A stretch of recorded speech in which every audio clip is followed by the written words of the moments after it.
এখন পিছনটা খোলা হলো, দেখি কি প্রবলেম আছে। মেন বোর্ডটা তো ঠিকঠাক দেখাচ্ছে, আমার সামনে ডিসপ্লেটা দেখছি ঠিকঠাক আছে কিনা। এখন আমার দাদা খুলছে,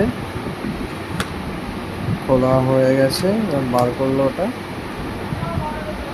এই সুইচটা খারাপ ছিল, ঠিকঠাক করে দিল। এখন পাওয়ার সাপ্লাই দিল, এখন সুইচে ঠিকঠাক আসছে কিনা সেটা চেক করবে। এখন সুইচটা যে টেপা হলো, মেশিনটা চালু হয়ে গেছে। এখন মেশিনটা পুরো রেডি হয়ে গেছে। পিছনটা একটু দেখছে ভালো করে ঠিকঠাক আছে কিনা।